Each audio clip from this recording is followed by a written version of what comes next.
Arthur J. Albert became the father of Julius. Julius became the father of Jules Sr. Jules Sr. became the father of Jules Jr., whose mother was Bertha. Jules Jr. became the father of Kenneth, whose mother was Nancy. Kenneth became the father of Alexander.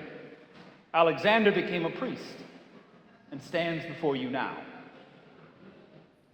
But what does that list of names tell you? Probably not much, not nearly as much as the list in the gospel. Yet in both, there are important details if you know who those people were. My grandfather's mother, Bertha, was a Flick, a family that came from Bordeaux, France, when a wine merchant immigrated to New Orleans and married a German immigrant. It's how I know that I have both French and German heritage, and my food preferences show this. My grandmother, Nancy, was from Georgia and had some distant ancestors who were Cherokee natives, so I identify with them a little. She was also a convert to the Catholic faith and quite the spiritual warrior. Many knew her in the Catholic circles in New Orleans, and to this day I still encounter people whose response to me is influenced by what they know about my grandmother, Nancy. Now, I don't tell you this because my lineage is all that special. I do it to show you how the list of names in the gospel matters. My lineage has directly impacted your life through the fact that I'm in front of you now, and that I know many of you personally. Well, despite the fact that it ended 2,000 years ago in a man you've never seen and heard the way you see and hear me, the lineage of Jesus Christ has impacted your life far more dramatically than mine ever will. Because those people in the gospel aren't just Jesus' ancestors, they're yours. By faith in Jesus Christ, Abraham becomes our father in faith, making us heirs to the promises of everlasting blessing given to him by God. King David, a man after God's own heart, in that list. King Solomon, wisest of all kings, is there. And that should ennoble us to know that we come from such great stock, whose inheritance now belongs to us. Yet, it should also humble and console us to know that there are great sinners in that list of names. Murderers, prostitutes, liars, thieves, and pagans all make their appearance.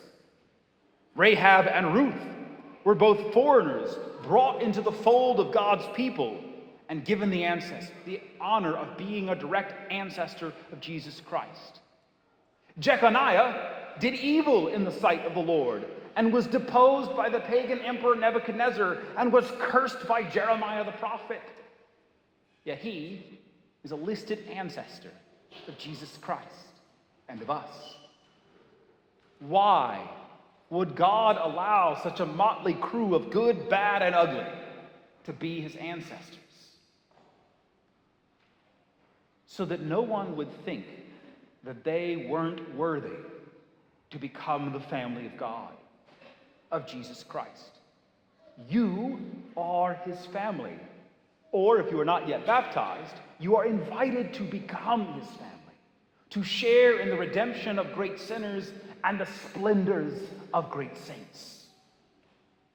So strongly did God want to convey this to you that he even sidestepped the excuse of biology. We all have those family members we're not exactly proud of. And when ashamed of someone tied to us by blood, we can always shrug our shoulders and say, what can you do? You can't choose who you're related to. But God can, and he did. Notice that this whole list culminates not in Mary, but in Joseph.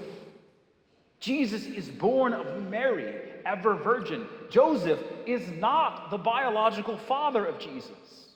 His blood relatives are not the ancestors of Jesus by blood, but by law, by decree. Joseph even offered to remove himself from the equation to let Mary and Jesus stand on their own legacy without any ties to him.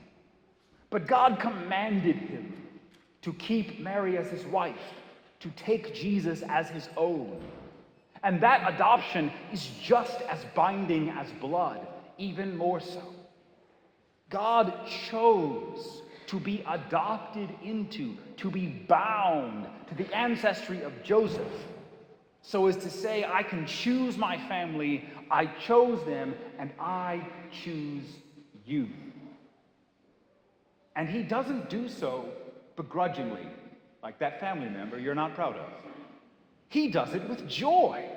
The entire first reading is a prolonged song of joy, and God is the singer. He will not be quiet about his plan for nations to behold your vindication, and how he shall call you my delight, rejoicing in you just as much as a newly married man delights in his bride. By any earthly standard, our God is insane. Human beings have a long, unbroken record of selfishness, destruction, and utter infidelity. Yet God keeps coming to us, taking us back, cleaning us up, and insisting to all the universe that we be treated like his perfect, unblemished bride. Knowing full well that we almost always kill his messengers and his servants, he put his own Son in our hands.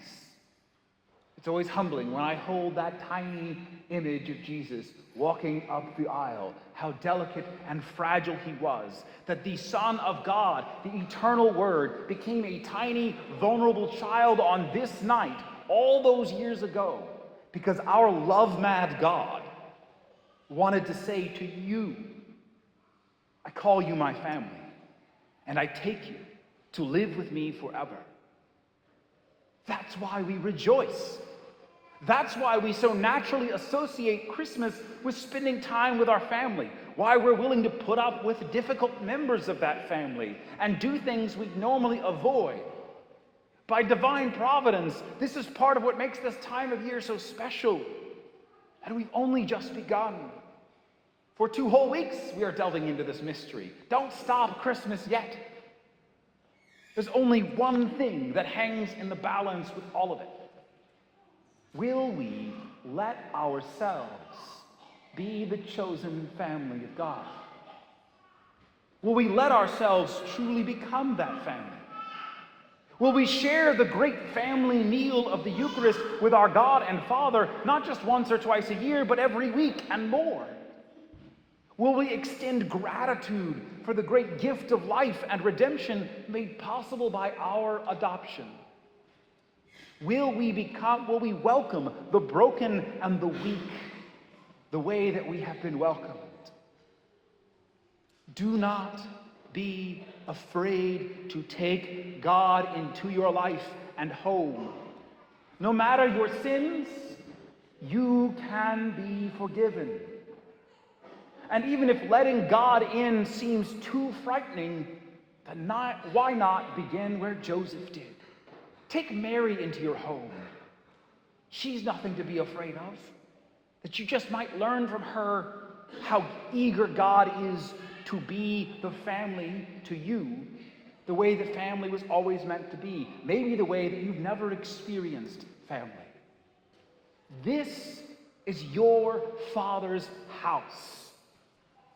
The Father of the Son who was born of Mary and laid in a manger, so that just as so-and-so became the father of so-and-so, Jesus Christ might become Father, brother, and Redeemer to you.